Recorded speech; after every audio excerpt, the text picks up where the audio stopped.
Heil! Sieg Heil! Sieg Heil! Sieg Heil. Estas palabras son las que llevaba tatuadas en su frente David Freeman. Su hermano Brian lucía una esvástica en el cuello y sobre las cejas la palabra Berserker.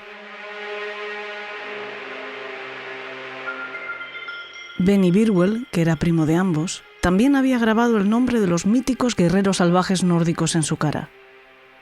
Sus cabezas rapadas, sus ropas militares, el perpetuo mal humor y una considerable corpulencia lograban que todo el mundo se apartara al paso de estos tres adolescentes, como si abrieron las aguas ante Moisés. Su aspecto era una advertencia de peligro. También lo era su actitud. Y también lo fueron sus palabras, porque los hermanos Freeman amenazaron varias veces con acabar con el resto de su familia, sus padres y su hermano pequeño. Y dramáticamente fueron coherentes y brutales. Hoy hablamos de las masacres de Allentown.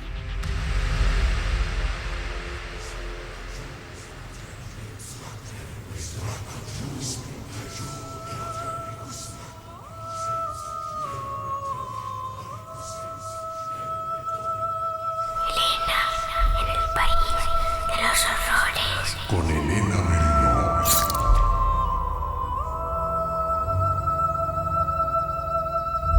Hola, ¿qué tal están mis queridos secuaces? Bienvenidos al único Estado soberano en el que damos carta de naturaleza y ciudadanía nacional a cualquiera que se pase por aquí sin preguntas ni discriminaciones. El país de los horrores, incluso a individuos como los que protagonizan el caso de hoy.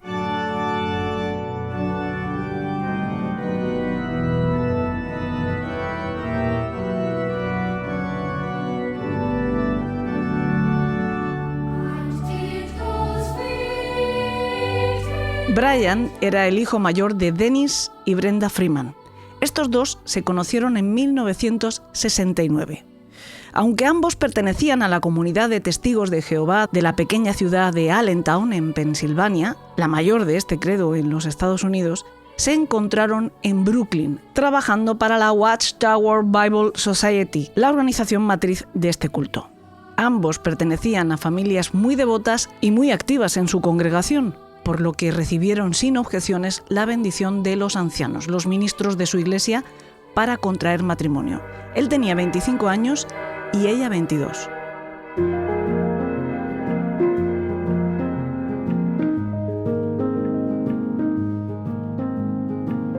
Tiempo después, en 1976, ya casados, regresaron juntos a Allentown para formar una familia. Dennis obtuvo entonces el estatus de anciano para guiar a los fieles de su ciudad. 2 años después nació Brian, y por la misma época el padre de Dennis murió y su hermana Valerie se fue a vivir con ellos para ayudar a Brenda con el bebé. En 1979 vino al mundo David y en el 84 el último de los Freeman, Eric.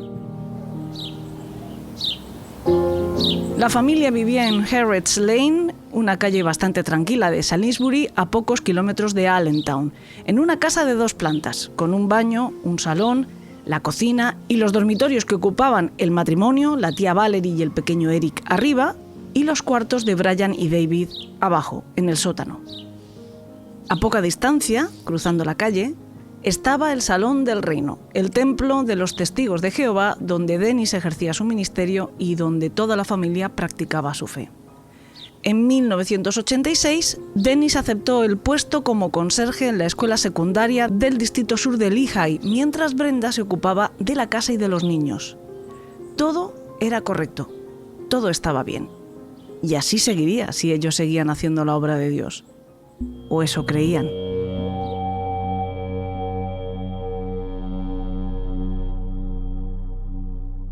Los Freeman obviamente educaban a sus hijos en sus mismas creencias, entre cuyos preceptos tiene especial relevancia la obediencia, pero a unas normas que encajan con mucha dificultad en la vida de unos niños que, al mismo tiempo, estaban integrados en una sociedad de mundanos, es decir, de personas fuera de los testigos de Jehová, tal y como ellos las llaman. Por ejemplo, Los hermanos Freeman no podían participar en actividades extraescolares o en deportes que supusieran competencia.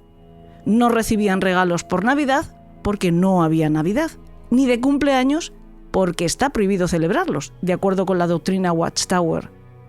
También lo está asistir a la fiesta de otra persona.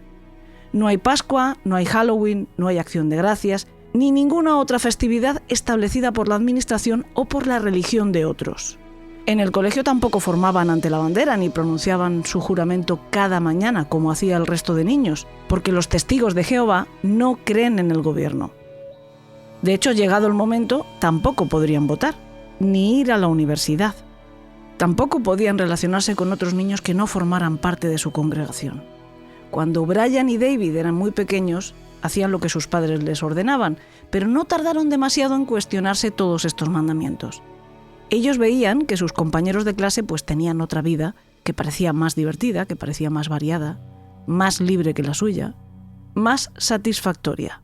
Y cuando planteaban sus dudas a Brenda o a Dennis, sus padres siempre les respondían con citas de la traducción del Nuevo Mundo de las Santas Escrituras, o sea, la Biblia de los Testigos, aunque por supuesto eso les reconfortara bien poco. Tienes que dar a tu siervo un corazón obediente para juzgar a tu pueblo. No hago nada por mi propia iniciativa, sino que hablo estas cosas así como el Padre me ha Al hallarse a manera de hombre se humilló y se hizo obediente hasta la muerte. Sí, muerte en un madero de tormento. Parece que la impugnación de los chicos a la fe de sus padres surgía no solo de compararse con otros niños de fuera de la congregación, sino también de observar contradicciones dentro de ella, o más bien desobediencias sobre las que parecía que se hacía la vista gorda. Por ejemplo, otro de los edictos de la ley de los testigos de Jehová les prohíbe beber alcohol o consumir sustancias que nublen sus sentidos. Y sin embargo, había un llamativo problema de abuso de cualquiera de estas dos cosas entre los miembros de la comunidad. Esto no se escapaba a los hermanos, por muy pequeños que fueran. De hecho, el mediano, David, probó la cerveza por primera vez a la precoz edad de 6 años, en su propia casa, porque era habitual que su padre tuviera en la nevera, y eso que era un anciano en su congregación, es decir, un superintendente, es decir, una persona cuya conducta era considerada tan irreprochable que podía guiar a otros. Pero los hermanos Freeman veían además otras situaciones en su propia familia que les estaban empujando a rebelarse contra su religión y el mandato de sus padres. Pese a que los testigos de Jehová no creen en el gobierno, sí se supone que están obligados a cumplir las leyes del lugar donde viven como precepto de su fe. Pero como cualquier otro colectivo, los hay que no están dispuestos, diga lo que digan los ancianos y diga lo que diga el mismísimo Dios. El hermano de Brenda, Nelson Birwell Jr., era uno de esos. Hasta 1987 había sido detenido y encarcelado 14 veces por distintas clases de delitos, desde algunos relacionados con las drogas hasta el robo o la venta de objetos sustraídos. Su hijo, Nelson III, al que todos llamaban Benny, con 10 años empezó a seguir los pasos de su padre. Como guinda del pastel, Nelson Sr., el abuelo materno de los Freeman y de Benny, a quien estaban muy unidos, abandonó los testigos en 1986, y eso que también ocupaba el cargo de anciano. Nunca quiso explicar los motivos. Brian y David veían todo esto y también veían que a ellos no se les perdonaba nada, que no había manera de hacer excepciones en el cumplimiento de la ley de los testigos, que tenían que cumplir un montón de reglas y se tenían que conformar con un montón de restricciones, que de ellos solo se esperaba obediencia y servicio, que hicieran como sus padres y como Eric, al que consideraban un niñito de mamá con aspiraciones a santo. De ellos se esperaba, como del resto de los testigos, a su modo de ver, que limitaran su existencia a la devoción a un Dios y a una religión en la que en el fondo de su corazón y cada vez más en la superficie no creían. Pero la rebelión de verdad empezó en 1991, cuando Brian tenía 13 años y David 11. Se plantaron, se negaron a asistir a ninguna reunión más de los testigos. Los padres intentaron que volvieran al redil, y nunca mejor dicho, porque de acuerdo a sus creencias, lo que estaban haciendo Brian y David suponía su aniquilación, en sentido literal. Los testigos de Jehová vaticinan un fin del mundo bastante inminente. De hecho, han dado ya varias fechas para el Armagedón a lo largo de los años, aunque afortunadamente han errado el tiro y las hemos ido superando sin mayor problema. El caso es que, según los testigos, los miembros de su fe, los que sean buenos hermanos, obedientes a los ancianos y siervos de Jehová, no deben temer nada, porque solo ellos se salvarán. El resto, a la picota. Para Brenda y Dennis, que sus hijos renegaran de su fe suponía que se apeaban también del arca salvavidas y se condenaban a sí mismos, algo contra lo que había que luchar a toda costa. Llamaron a los ancianos, hicieron que les visitaran varias veces para convencer a los niños de que rectificaran, pero no hubo nada que hacer. Así que Brian y David fueron marcados, fueron desterrados, aislados del resto de la comunidad, que es lo que los testigos hacen con quienes abandonan su iglesia. Pero a los hermanos les importó un soberano bledo. Tal vez a consecuencia de esto, su padre también perdió el puesto de anciano, aunque nunca se ha sabido la verdadera razón, ni si lo echaron o se fue él. Además, la cosa no iba a quedar en una simple apostasía. El comportamiento de los chicos Freeman fue empeorando rápidamente como respuesta a la presión a la que les siguieron sometiendo sus padres. Como Dennis era incapaz de imponer disciplina, es más, cada vez que lo intentaba, conseguía el efecto contrario, sus normas eran un revulsivo para la rebeldía de sus hijos, tuvo que encargarse su mujer de esta difícil tarea, aunque lo hizo con un éxito bastante similar. Y con tía Valerie aún era peor. Una noche fue a acostarse y encontró su cama llena de restos de algún animal. Confrontaron a David, que entonces tenía 12 años, y él confesó sin ningún rubor. Dennis le gritó: «¡Satán! ¡Estás haciendo la obra de Satán!». Y el niño dijo que sí, igual de pasota. Después cogió una cerveza y se marchó, dándole largos tragos. Otra de las peleas con su tía, en la que tuvieron que intervenir sus padres, acabó con una seria amenaza. ¿Queréis un tiroteo? También solía decirles a Brenda y Dennis que iba a matarlos. Esa actitud violenta y amenazante no se quedaba solo en la familia. David, ya declarado en rebeldía de las estrictas reglas de los testigos de Jehová, se unió al equipo de fútbol de su escuela. En noviembre de 1992 acabó expulsado 10 días por amenazar de muerte al entrenador. Después de cada uno de estos episodios, sus padres solían recibir en casa a los ancianos para tratar de inculcarle temor a Dios. Pero casi era contraproducente. A David le cabreaba más todavía que siguieran insistiendo en que regresara a la congregación, y su agresividad se salió de control. Así que Brenda consideró que había llegado el momento de tomar medidas más drásticas, y mientras esperaba que llegara, o no, la intervención divina, buscó la intervención humana. Llamó a Nick Palumbo, director del programa de asistencia al alumnado de las escuelas de Salisbury, y él le habló de varios centros de rehabilitación. Envió a David a uno cerca de Quakerton. Allí descubrieron que el mediano de los Freeman no solo consumía alcohol, sino también otras sustancias, todas las que podía encontrar en la calle, menos heroína y cocaína. Este internamiento duró solo un mes y, como había pasado con el resto de las medidas adoptadas por sus padres, aún generó mayor frustración y furia en el chico. A su vuelta a casa, tuvo una pelea con su madre que pasó de los gritos a los empujones y de los empujones a los golpes, hasta que la tuvo en el suelo, con él encima, la cabeza aplastada contra el pavimento, mientras le gritaba: «Voy a matarte». Su padre llegó en el momento justo para evitarlo.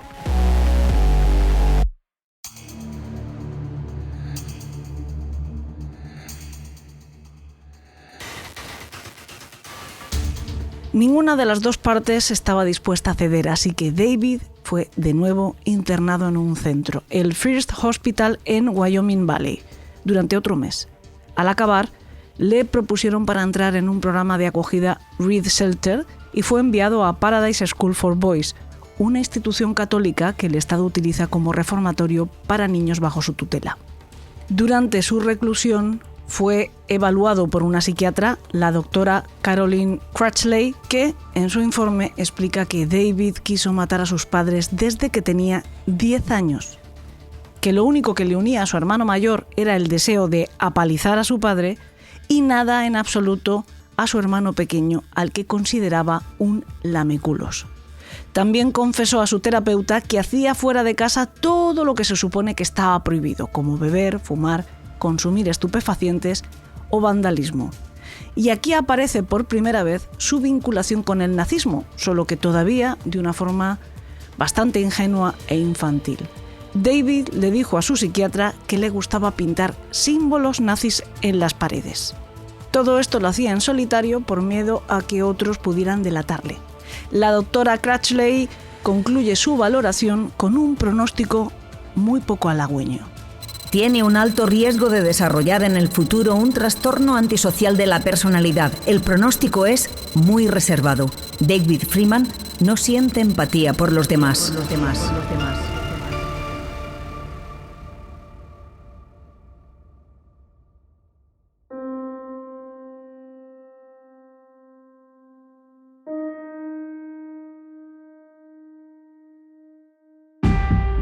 En el hogar de los Freeman, las cosas con Brian, el hermano mayor, no iban mejor que con David.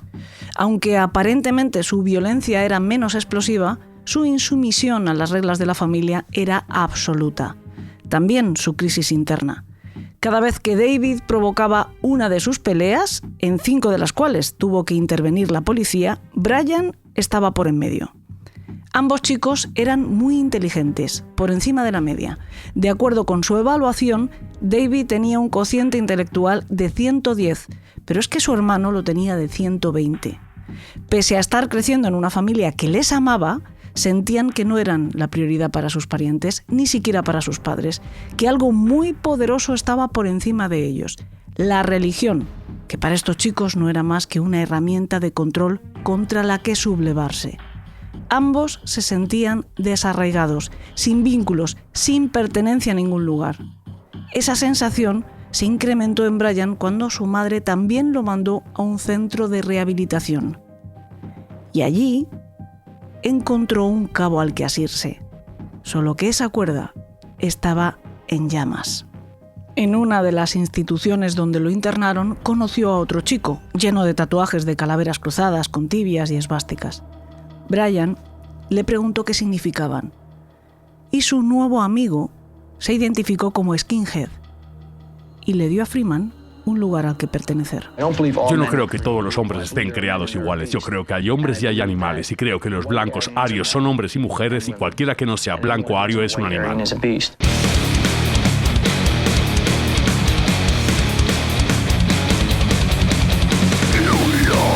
En los Estados Unidos, la ideología nacionalsocialista está preocupantemente extendida. Hasta 2014 había censados por la organización Southern Poverty Law Center 142 grupos neonazis, en Pensilvania con mayor concentración.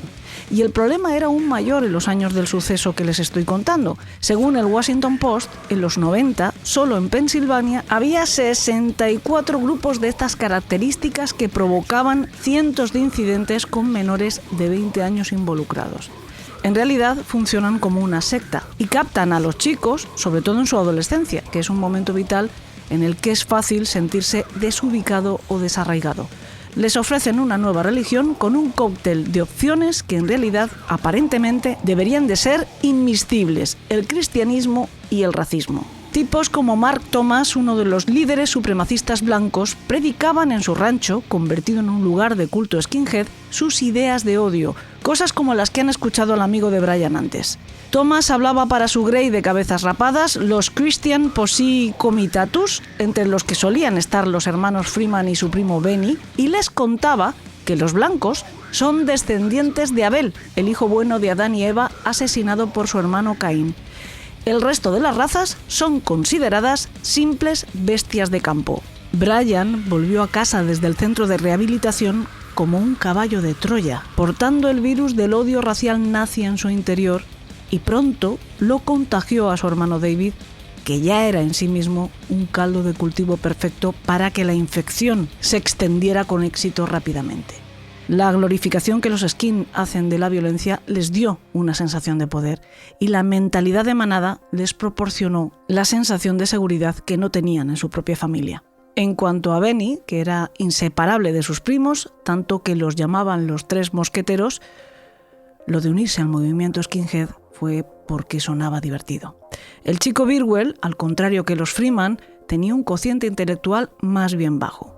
Era muy fácilmente influenciable, sobre todo para lo malo. Su trayectoria vital había ido de mal en peor precisamente por eso, porque primero se había dejado influir por su padre, un delincuente habitual, y siendo aún un adolescente acumulaba antecedentes por hurto, por robo con allanamiento de morada, por recepción y venta de objetos robados que incluían un revólver Magnum del 357 y una pistola semiautomática Ruger del 22. Por la época de los crímenes estaba en libertad condicional.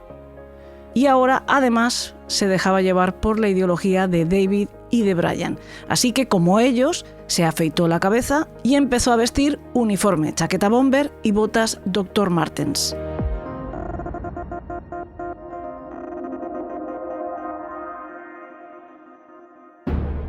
Dennis era un hombre grande y sus hijos habían heredado su genética. Brian, a sus 17 años, ya medía 1,80 y pesaba 97 kilos. Pero es que David, a sus 15, medía 1,90 y pesaba 110 kilos. Con esas envergaduras, había llegado el momento de tomarse más en serio sus amenazas. Porque lo de decirle a sus padres que los iban a matar y decirle a sus amigos que querían matar a sus padres, más que una amenaza, había empezado a aparecer una expresión de voluntades y una idea obsesiva. Bien, yo sé que lo hicieron porque ellos me hablaron de ello. Ellos odiaban a sus padres con pasión. Me refiero a una pasión fuerte, como pasión ardiente, ¿sabes? Ellos estaban decididos a matar a sus padres, quiero decir. Eso era lo suyo. Hablaban de eso cada vez que les veía.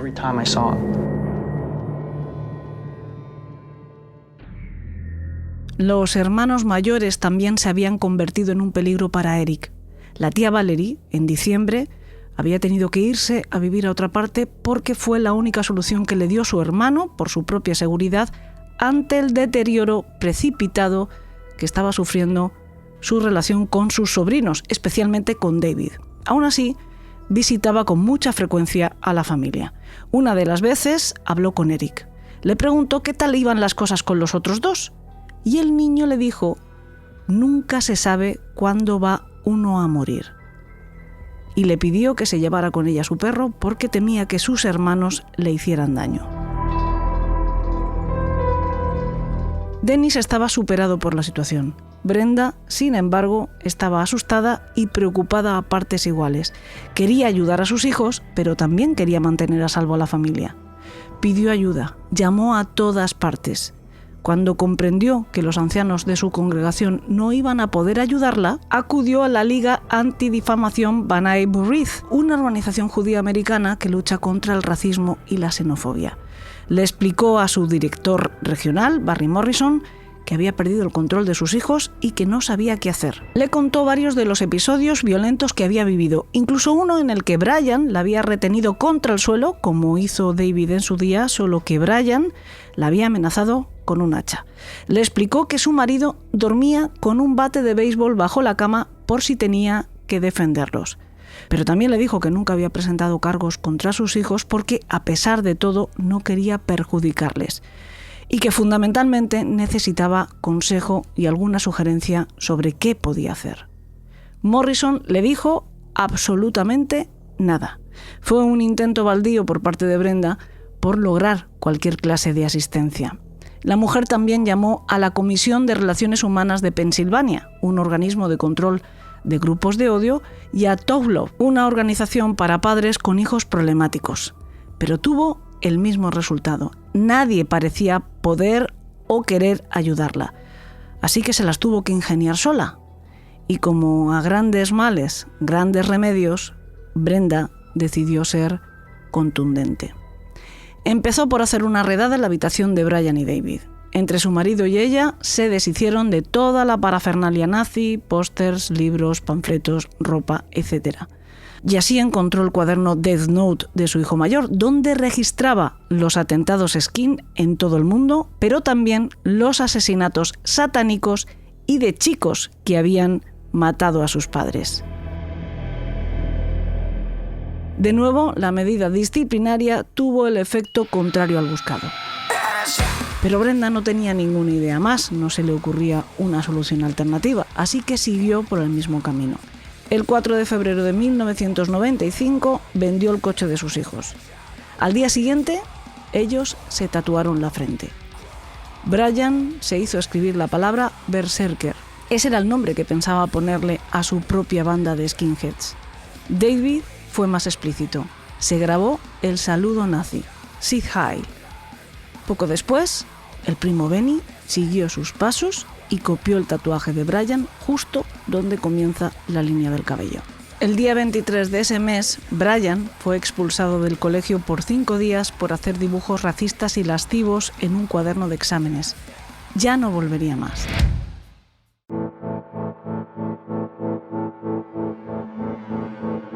Tres días más tarde, salió a cenar con su hermano y con su primo. Fueron a Wendy's y después al cine. Volvieron a casa a las 10:30, media hora antes del toque de queda impuesto por Brenda. Los padres habían advertido a los chicos Freeman que si lo rebasaban, se quedaban en la calle. A esas horas, Dennis y Eric dormían, pero Brenda montaba guardia. Los hermanos y Benny no quisieron encontrarse cara a cara con ella, así que en vez de entrar por alguna de las puertas de la casa, se colaron directamente en el sótano por un ventanuco. De todas formas, al oír el barullo, Brenda bajó. Le dijo a su sobrino que se fuera a su casa y a sus hijos que se fueran a dormir. Benny salió por donde había entrado, pero regresó del mismo modo en cuanto no hubo moros en la costa. Y toda la secuencia se repitió hasta 3 veces, hasta que Brenda, fuera de sí, reprendió a sus hijos. Hasta aquí, todas las declaraciones que hicieron posteriormente los hermanos Freeman y Benny Bidwell ante la policía, ante el fiscal y ante el juez coinciden. Sin embargo, sobre los hechos que ocurrieron a continuación, hubo repetidas discrepancias, especialmente referidas a quién había hecho qué a quién. Según su primo, en mitad de la disputa, Brian entró en su habitación y cogió un machete, y a continuación apuñaló a su madre por la espalda. Brenda cayó al suelo, pero logró arrancarse el arma y levantarse. Se produjo entonces un forcejeo. El mayor de los Freeman recuperó el cuchillo y volvió a clavárselo a la mujer, esta vez en el hombro hasta la empuñadura. Para que no gritase, la amordazó metiéndole unos pantalones cortos en la boca. Después amenazó a su hermano y a él con hacerles lo mismo si no acababan con la vida de Dennis y de Eric. Sin embargo, según Benny, lo hizo David solo. Él se quedó esperando en la habitación de Brian. Por su parte, David, en un principio, reconoció haber matado a Dennis y a Eric, pero con su primo de testigo, porque según su primera declaración, le acompañó, aunque no participó. Contó esto porque los tres se habían puesto de acuerdo en que serían los hermanos los que cargarían con la culpa de la autoría material del crimen. Al ser menores, creían equivocadamente que no podrían ser juzgados como adultos y no tendrían que enfrentarse a la pena de muerte, como sí le pasaría a su primo, que había cumplido la mayoría de edad tan solo 13 días antes. Así le protegían. Pero más adelante se sentirían traicionados por Benny, que le contó su versión a su madre y ella la compartió con una periodista del Midland Daily News. Después de eso, los hermanos hicieron una nueva declaración en la que Benny no solo era coautor, sino el más audaz y el más emprendedor de los tres a la hora de ejecutar el crimen. Usando el mango de un pico para golpear tanto a sus tíos como a su primo pequeño Eric, tantas veces y con tanta saña, que quedaron irreconocibles.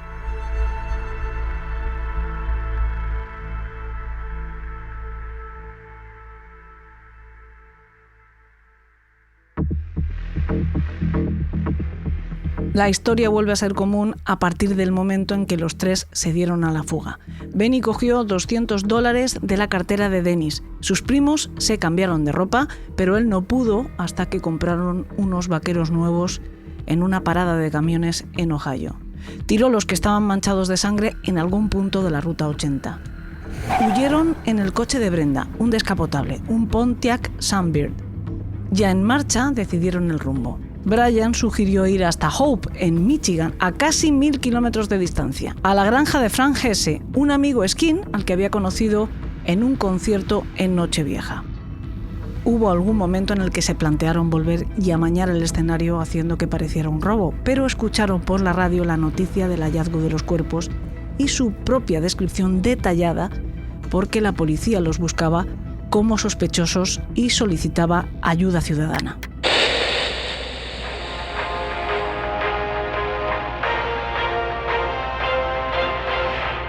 Skinheads matan a sus padres. Dennis y Brenda Freeman y su hijo Eric han sido encontrados brutalmente asesinados en su casa de Allentown, Pensilvania. Han desaparecido sus otros 2 hijos, David y Brian, y el coche familiar. La policía sospecha que los chicos desaparecidos, que son cabezas rapadas, son los responsables del crimen. Se ha emitido un boletín para su detención.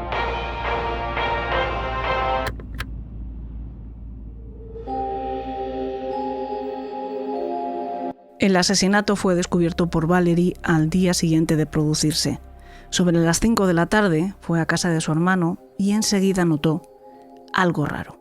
Su furgoneta estaba allí aparcada y era algo inusual porque Dennis nunca faltaba al trabajo ni se ausentaba de su puesto antes de hora. Intentó entrar y se topó con la segunda anomalía. La puerta principal y la de la cocina estaban cerradas con llave y eso nunca pasaba.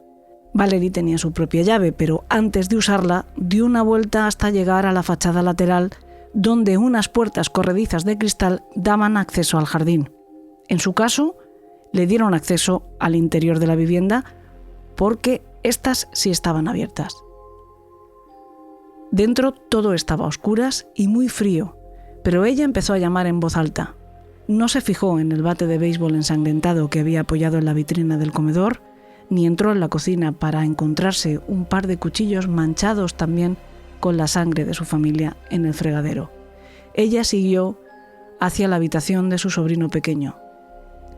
Abrió y lo vio, tumbado boca abajo en la cama, empapada de rojo.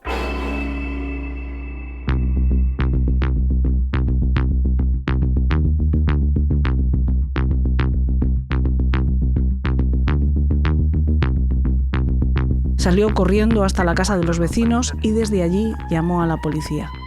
Fue la patrulla que respondió al aviso quienes encontraron a Dennis, igual que a Eric, pero en su propia habitación, y a Brenda en el pasillo del sótano con el camisón subido por encima de la cintura.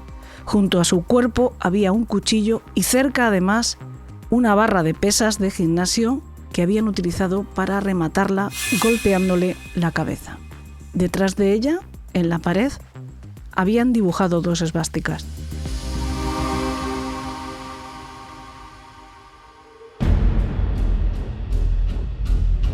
Las autopsias revelaron la verdadera brutalidad del crimen. Las hizo el doctor Isidor Michalakis, forense del condado de Lehigh. En su informe describió que Dennis, de 51 años, había recibido 7 golpes en el pecho y 6 en la cabeza. Los primeros le causaron fracturas de costillas y esternón. Los segundos, en la nariz, en la mandíbula y en las cuencas oculares. Y una rotura en la frente de 10 centímetros por donde se había salido su masa encefálica. También tenía un corte superficial que le seccionaba el cuello. En opinión del doctor Michalakis, todos estos golpes se propinaron con 2 armas diferentes, probablemente blandidas por 2 atacantes diferentes. Eric, de 11 años, tenía heridas contundentes en la frente, en la parte izquierda de la cara, en el brazo y en el dorso de la mano del mismo lado. También había perdido masa encefálica por las heridas de su cráneo. En su caso, el forense determinó que el arma empleada había sido un bate de béisbol. En cuanto a Brenda, de 48 años, tenía una puñalada de 12 centímetros en el hombro derecho que le había atravesado el brazo y otra en la escápula que atravesó el pulmón y seccionó la vena cava. Además, la habían golpeado 8 veces en la cabeza. Elena, en el país de los horrores. Con Elena Merino.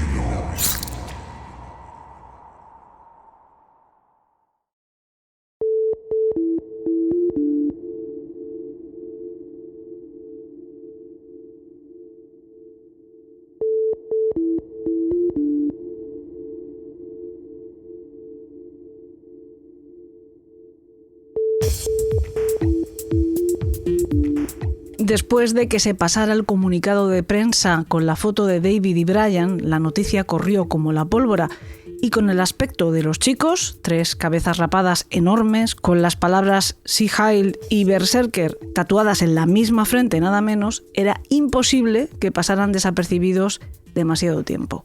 De hecho, al día siguiente, la policía recibió un aviso de un camionero. Los había visto en el motel Trackwall Motor Inn en Havre, Ohio. Cuando la policía llegó, hacía 2 horas que se habían marchado. Pero habían dejado una pista clave. Habían hecho una llamada a Michigan, a la granja de Frank Hesse que había quedado registrada. El 1 de marzo volvían de pescar en el hielo con su anfitrión cuando un equipo coordinado del FBI y los SWAT de la Policía Estatal de Michigan los rodearon. Se dejaron detener sin resistencia.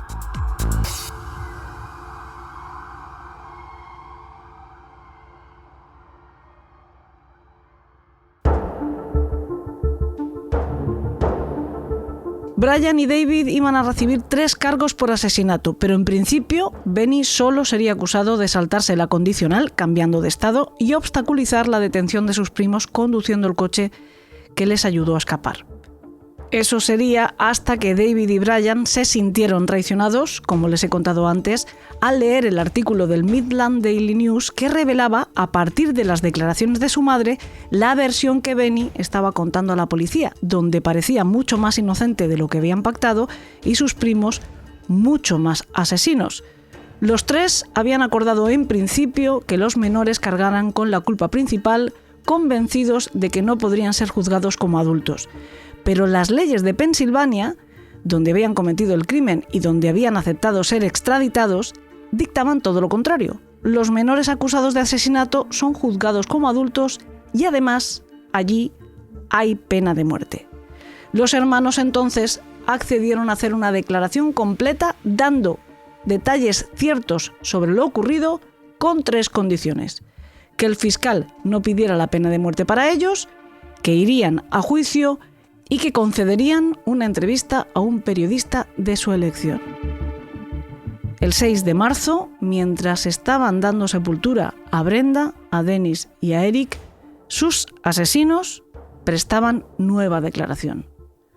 Lo primero que reconocieron ambos es que habían encubierto a su primo para protegerle, pero que él había sido quien había matado a Dennis y a Eric. Explicaron que, después de que Brian hubiera acabado con su madre, David y Ben habían subido a por ellos. Habían discutido en el pasillo quién asestaba el primer golpe, y había sido Burwell, que además había rajado el cuello de Dennis. David también admitió haber golpeado 4 veces en la cara a su padre. Después de eso, se sintió enfermo y vomitó en el comedor. Su primo se había encargado de Eric y parecía haber disfrutado haciéndolo. También él fue quien asestó los golpes en el cráneo a Brenda. Pese a esta confesión, se mantendrían los cargos menores contra Ben Burwell hasta el 27 de julio, cuando el laboratorio de criminalística dio los resultados del análisis de las manchas de sangre que el chico tenía en su camiseta en el momento de la detención. Eran de Dennis. Luego había mentido cuando negó haber estado, como mínimo, presente en el escenario del crimen. Los cargos contra él cambiaron entonces y también fue acusado de triple asesinato. A partir de ahí, durante meses hubo un tira y afloja entre el fiscal y los defensores, tanto de los menores como de Burwell. El fiscal rompió su pacto inicial con los hermanos, pero les propuso a todos un acuerdo de culpabilidad para librarse de la pena de muerte y librar de paso a las arcas del Estado de un largo juicio. Todos lo rechazaron. Se filtraron las estrategias de los abogados. Los de los Freeman pretendían evitar que sus defendidos fueran tratados como adultos, y el de Burwell, el único contratado por su familia, los de los otros acusados eran de oficio, quería demostrar que su representado podía haberse manchado la camiseta por transferencia y además que con un cociente intelectual tan bajo no era capaz de tomar ninguna decisión por sí mismo, sino más bien seguir a la manada y dejarse amedrentar por el verdadero líder que era Brian. En esta vorágine de acuerdos, desacuerdos, negociaciones legales, decisiones judiciales, periciales, etc., para sorpresa de todos, el 7 de diciembre, Brian Freeman comparece ante el tribunal por petición propia para admitir su culpabilidad en el asesinato de su madre. Como condición para hacerlo, pidió no tener que testificar contra su hermano. Una semana después, David confiesa ante el juez que mató a su padre. Ambos fueron condenados a cadena perpetua sin posibilidad de libertad condicional, aunque eso ha cambiado el año pasado. Un reciente fallo de la Corte Suprema de los Estados Unidos ha prohibido las penas de por vida para autores que fueran menores de edad en el momento de cometer el crimen. Así que las sentencias de Brian y de David Freeman han sido revisadas y ahora podrán optar a libertad condicional cuando hayan cumplido 60 años del castigo, o sea, cuando ellos tengan 70 años.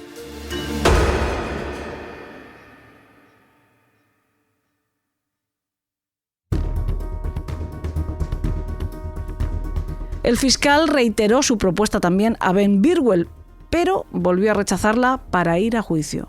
El proceso se inició el 26 de marzo de 1996. Su abogado hizo lo que ya había anunciado. Pretendió que su defendido tenía una inteligencia límite y solo ayudó a sus primos a escapar porque se lo ordenaron. Pero el fiscal desmontó con bastante facilidad todos estos argumentos y el 26 de abril Burwell recibió un veredicto de culpabilidad por los asesinatos de Brenda y Dennis Freeman, que lo condenó a cadena perpetua sin posibilidad de libertad condicional. Su caso no ha sido revisado para nada porque él era mayor de edad cuando mató a sus parientes. Nadie fue condenado por la muerte del pequeño Eric. Brian cumple su sentencia en el correccional estatal de Cole Township, David en el de Mahanoy y Benny en el de Greene. Los tres son pertenecientes al Departamento de Penitenciarías de Pensilvania.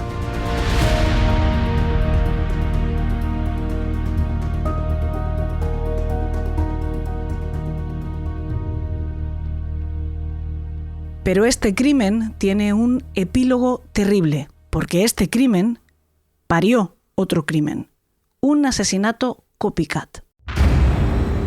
Como he mencionado, después de que Valerie descubriera el asesinato de su hermano, de su cuñada y del hijo menor de ambos, se puso en marcha una búsqueda inmediata de sus sobrinos mayores, convertidos automáticamente en sospechosos. Para ello, la policía emitió un comunicado y la noticia corrió como la pólvora.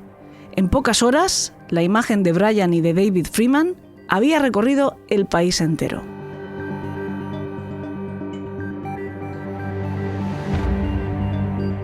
Cerca de la casa donde había tenido lugar la masacre, en East Texas Road de Lower Macungie, a unos 20 kilómetros, vivían los Haworth. Estaban Susan, Sue, de 48 años, que hacía labores a tiempo parcial para su iglesia, su marido, George, de 46, que era ingeniero, monitor de los Boy Scouts y profesor en la escuela dominical, Steve, el hijo mayor, fuente de alegrías constantes para esta pareja, un chico que había logrado todos los éxitos que se había propuesto, que estaba estudiando en la Universidad de Penn State, la estatal de Pensilvania, aunque había vuelto a casa para pasar allí el semestre, y el hijo menor, Jeff, de 17 años, un chaval normal, básicamente promedio, aunque en los últimos tiempos sus calificaciones habían bajado debido a cierta clase de dificultades para el aprendizaje. Precisamente por eso, su madre había dejado su trabajo como secretaria para pasar más tiempo con él y ayudarle. Al día siguiente de que los hermanos Freeman fueran capturados, el 2 de marzo, Jeff cogió un rifle del calibre 22 y esperó en la cocina que sus padres volvieran del trabajo. Sobre las 5 de la tarde, George entró desde el garaje y lo recibió un disparo a quemarropa en el estómago. Lo mató en el acto, Pero a pesar de eso, Jeff tiroteó al cadáver de su padre 4 veces más, una en la cara y 3 en la cabeza. 15 minutos más tarde llegaba Sue. Al entrar vio a su marido en el suelo, bañado en sangre, y quedó en shock. Entonces, su hijo le disparó en la cara. No murió en ese momento, sino que reaccionó e intentó huir. Corrió hasta el garaje donde Jeff la alcanzó, la empujó de vuelta al comedor y la remató con 9 disparos, 3 en la frente y 6 en la espalda.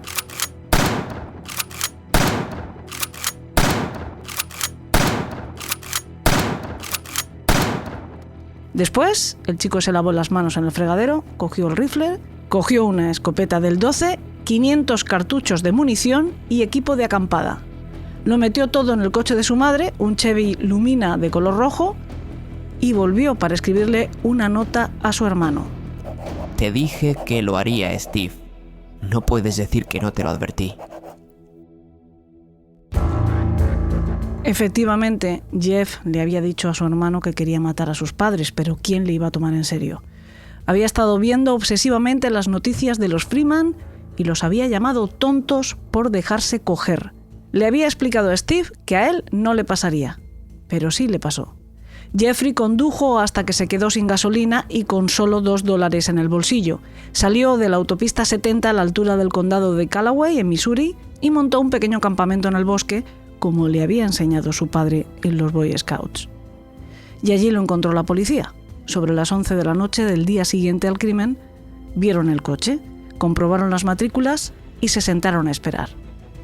Efectivamente, sobre la 1 de la madrugada lo vieron salir de la espesura.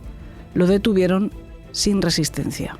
Cuando investigaron cuál podría haber sido la motivación para que asesinara a sus padres de aquel modo, un chico muy diferente a los Freeman, de hecho antirracista como rezaba un póster que adornaba su cuarto, un niño que no tenía problemas con su familia, que había recibido amor, cuidados, atención toda su vida, que había sido de hecho cariñoso con sus padres, encontraron algunas notas en un cuaderno en su cuarto que podían suponer una respuesta. Expresaban su frustración con la escuela y su cabreo porque sus padres querían que fuera a la universidad, pero también había ideas sobre el asesinato. Esos chicos de Salisbury Township son geniales. Mataron a sus padres.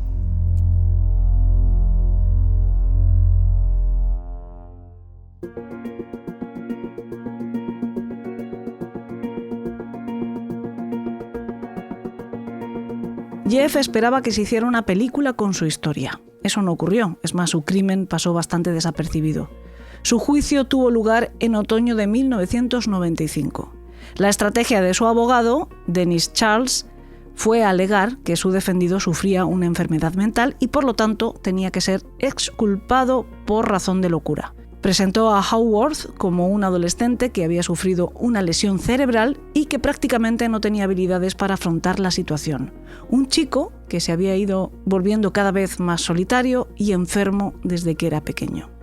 Como testigos hablaron varios psiquiatras que dijeron que Howarth padecía un trastorno bipolar evolucionado en psicosis por no haber sido tratado.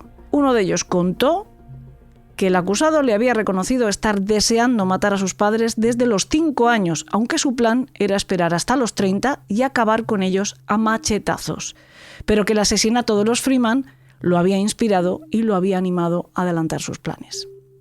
El fiscal, por su parte, utilizó los escritos encontrados en la habitación de Jeffrey para tratar de demostrar que el objetivo del acusado era hacerse famoso. Quiso hacer que el jurado lo viera como un asesino a sangre fría que imitó el crimen de los skinhead y que se jactó en la nota que había dejado a su hermano. El jurado tardó 4 días en tomar una decisión. Absuelto debido a su salud mental. Fue enviado al hospital estatal de Norrington, aunque hoy en día está en el de Warrensville. Eso sí, heredó la mitad de las posesiones de sus padres. 2 masacres producidas por adolescentes cuyas víctimas además fueron sus propias familias. No son casos únicos, ni mucho menos en la historia de la criminología, pero sí bastante particulares. Victoria Pascual, ya la conocen, es una gran criminóloga, además de socióloga y aún mejor divulgadora. De hecho, estamos de suerte porque ha anunciado que saca nuevo libro el 11 de marzo, y eso siempre es una magnífica oportunidad para seguir aprendiendo de ella. Encima, el libro se llama Familias asesinas y habla de crímenes como el que yo les he contado hoy. Pero nosotros pues nos hemos querido adelantar un poco y le hemos pedido un pequeño análisis de las masacres de Allentown. Respecto al caso de los hermanos Freeman y su primo Birdwell, hay varios asuntos que me parece interesante que sean resaltados. Uno de ellos es la rapidez con la que los adolescentes pueden abrazar ideas violentas y radicalizarse de una forma extraordinaria en muy poco tiempo. Estos dos hermanos abrazaron la ideología neonazi en un momento en el que esta ideología estaba teniendo un gran auge en Europa y en Estados Unidos, sobre todo entre los más jóvenes. Por otro lado, me gustaría también resaltar la situación que esta familia tenía respecto precisamente a este aumento de la violencia en sus hijos. Estamos viendo cómo la familia tenía miedo de sus propios hijos y también, y me resulta llamativo, como durante los 2 últimos años, desde 1993 hasta 1995, la policía había tenido que intervenir en varias ocasiones. También la madre de los Freeman había intentado que sus hijos fueran a distintas sesiones de rehabilitación para que abandonaran esa ideología nazi y para que dejaran de tener comportamientos violentos. Sin embargo, las autoridades, psicólogos, etcétera, no pudieron intervenir a tiempo para que se evitara esta tragedia, incluso cuando la madre había hablado ya de amenazas de muerte hacia su persona y hacia su marido. Por último, también resaltar que no es un caso aislado. Estamos hablando de que en el lugar de los hechos, en Lehigh County, era algo relativamente normal que estos hechos tan violentos tuvieran lugar. Solo unos días después de la muerte de los Freeman, vemos como también otro menor asesina a sus padres. Hablamos de 14 muertes en apenas los primeros 6 meses del año 1995 en un área muy reducida. Es decir, que vemos también cómo influyen los factores sociales, cómo un entorno violento y antisocial puede terminar en tragedia.